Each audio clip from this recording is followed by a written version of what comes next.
Everybody, welcome again to another edition of the Hot Seat Interview. I am your host, Leo Brady with AMovieGuy.com. I am incredibly excited to be here today with a director who makes amazing films that are always challenging. Her films have been a staple of the Cannes Film Festival for the last 4 years, it seems like. She has made great films such as Little Joe, which is an award-winning film, and we're here today to talk about her new film, Club Zero. This is writer and director Jessica Hausner. Jessica, thanks for being with me today. Thank you for inviting me. Yeah. So we start this interview series off with the same question every time. We get a lot of different answers, which is what movie or cinematic moment for you made you say, I want to become a director?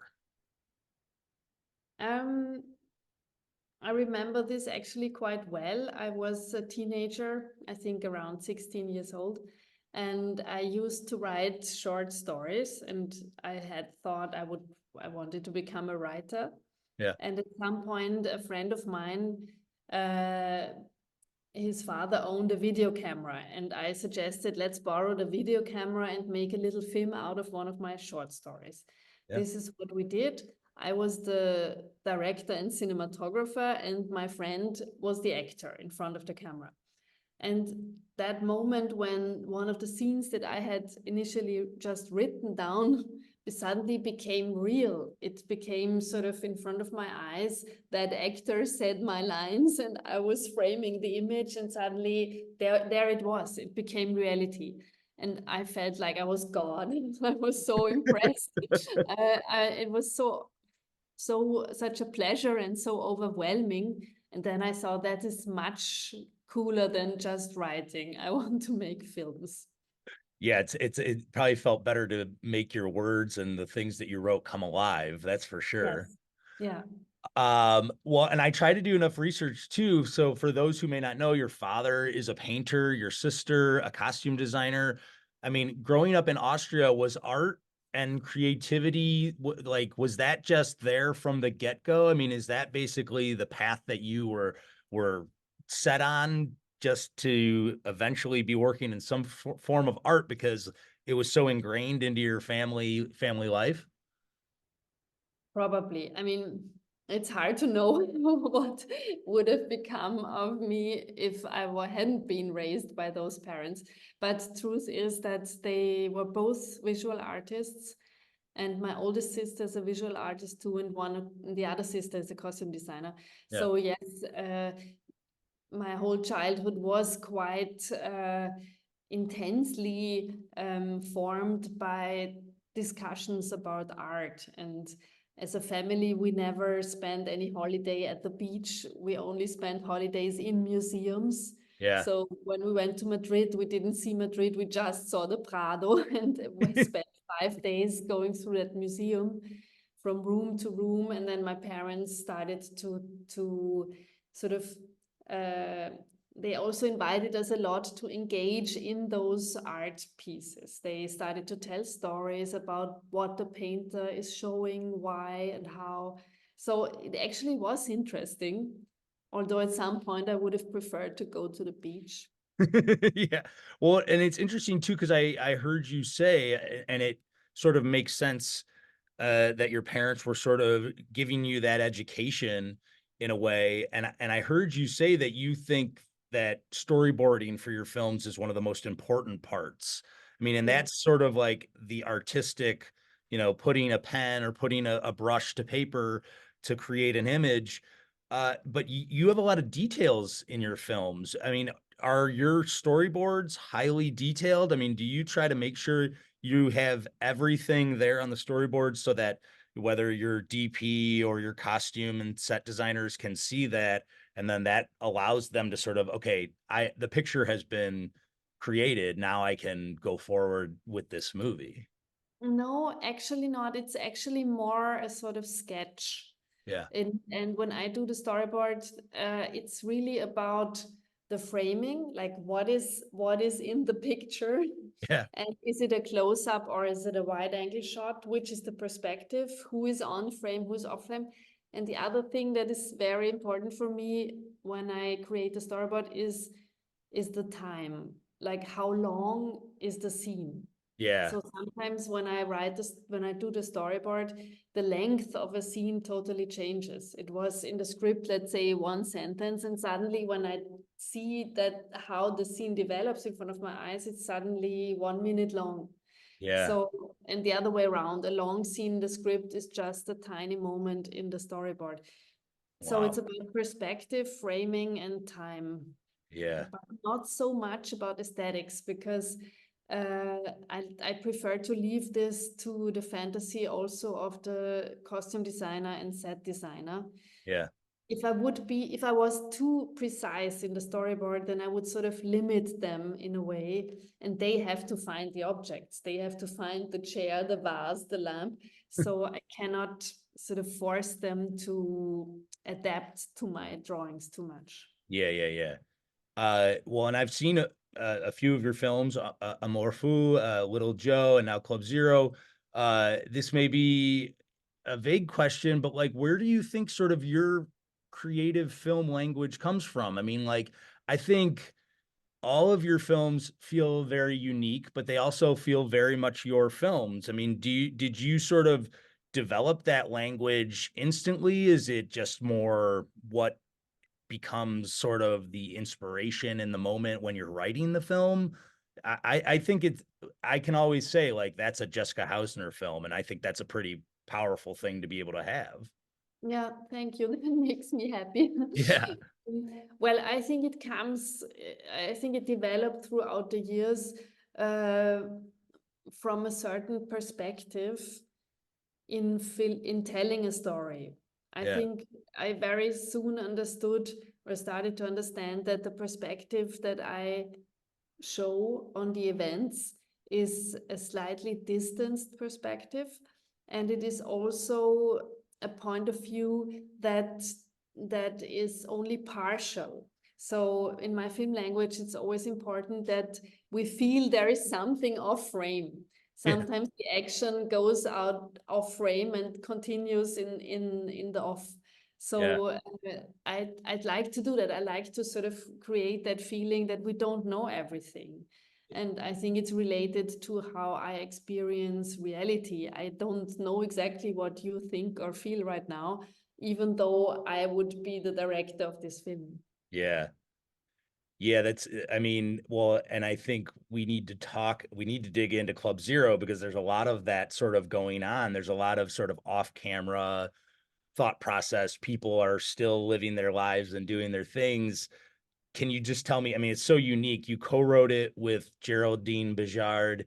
Uh, where did this story idea come from? I mean, what was the inspiration for both of you to sort of tell this unique story about a school and sort of philosophy of teaching, the way sort of students can learn and glob on to one view from a teacher versus their view from their parents? There's a lot of stuff to talk about that happens in this Yeah. film. The initial idea was that that there is a teacher that manipulates her students, and how frightening that is. So the the fact that you send your children to a school hoping that they are safe, Yeah. and then you find out that some crazy teacher has brainwashed them, and finally, as a parent, it's too late for you to rescue them. So it Right. was a sort of nightmarish vision that we started from. So that danger that comes from the teacher was there immediately. And in the second phase, the film also developed more that idea of faith or belief. So Yeah. how strong a belief can be. That was also fascinating when we wrote the script, to invent something crazy. The idea Miss Novak is promoting is crazy, but they believe it. And how Right. devastating it is if you Yeah. believe in such a destructive thing. Yeah, well, and I related to this story too. I mean, like, I think what is probably going to be more fascinating is each viewer's interpretations of things and how they view it. I mean, even for myself, I've done intermittent fasting before. I mean, I even at one point like lost a lot of weight doing it. And it was a way that I was like, wow, this is really working for me. But sort of my reading of it was about influence in a way, about how influence is not upwards. So might sound abstract, but influence is not upwards, it's downwards. It's like the minute you start to sort of, you brought up faith. I mean, the minute you start to believe in something, it often feels like the only direction that you can go is down and not up. It doesn't seem to get more positive as it Yeah. goes along. It gets more negative. I mean, is that sort of, am I reading that wrong? I mean, I know everybody's interpretation will be differently, but I think what happens here is that the students start to believe, and sometimes believing can be too much. Yeah. I think it's an interesting thing that you describe here. Uh, Definitely, the film is talking about the fact that belief can be dangerous. Yeah, So, in that sense, yes. yeah, Um, I sometimes find myself thinking that as soon as someone offers you a simple answer, it's probably wrong. And I think a lot of ideology deals with simple answers right. because that's hard to get in our world. Yeah, Most of the answers are very complex and complicated, and half of it is right and the other half is wrong. So how can you come to a clear path and perspective in your life?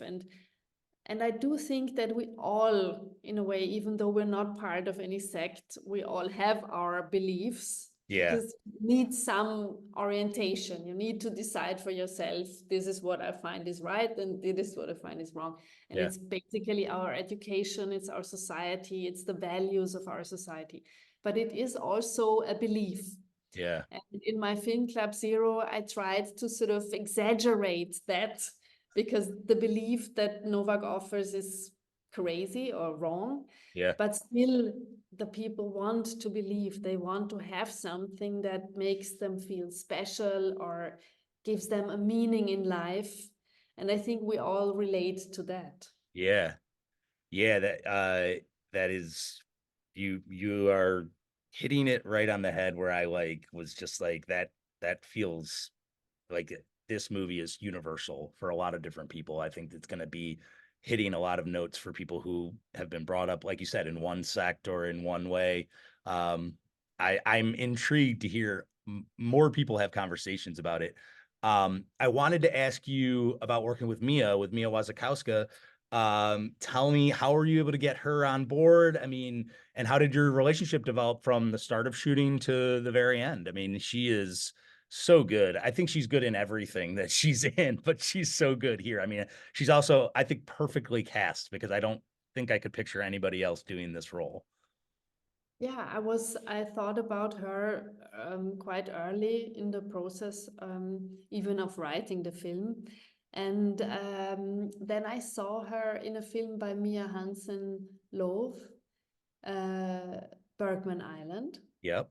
And that gave me a little bit the courage to contact her because that was a European director who made the film, and budget-wise, it was maybe comparable to what my budget would be. So I thought, okay, I can give it a chance. And I sent her, or to her agents, we sent the script Yeah. and with a very polite letter. And then Mia, actually, she was really, she read the script and said she liked it and was interested. And then from then on, it went really easily because I think Mia is also writing and planning to direct. So I think her approach to a project is also like an approach where she sees the whole thing. It's Yeah. not only about what is my role, what is my perspective as that character. She Yeah. sees the whole thing and that she's part of a bigger picture. And that made it very easy and comfortable to work with her. Yeah. Yeah, she's so good. Well, and as I sort of said in my intro, like that, I think it's safe to say a lot of your films can be challenging or can be abstract or do things differently than what I think common audiences would expect from a movie, right?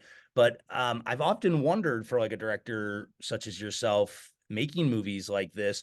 I mean, do you ever have moments where you're like, man, I should I trust the audience this much for this film? Am I afraid that they won't get it? I often wonder about that. Like, I wonder about, yes, me, a film critic, I watch movies all the time. I sort of picked it up instantly, of what messages it's saying or what things it's saying. But I think some audiences might be like, I don't know, I didn't get any of that. Do you worry about that ever? Do you ever worry about like that the audiences, or for you, it's just like, I won't think about that? Yes, I think the whole process of writing, casting, preparing, shooting, editing, it's every single step is about asking yourself, will the audience get it? Yeah. On each level, that is the big question. When I talk to the actors, when we shoot a scene, I sometimes try to sort of sit back and imagine that I'm just watching as a foreigner, and what does the scene tell me? Does the scene really tell me what I think it should tell?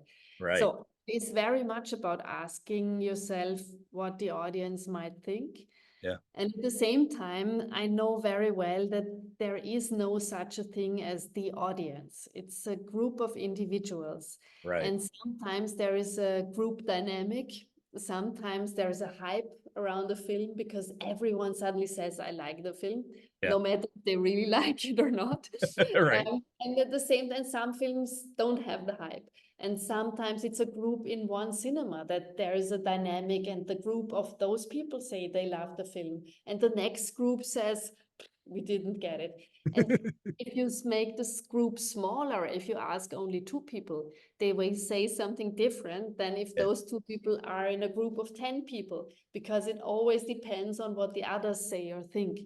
Right. I've made a lot of experiences with test screenings, and it's always fascinating. There Yeah. is not one film and there is not one audience. Yeah. Oh, I think that is a perfect answer. I think it's a perfect answer to end on.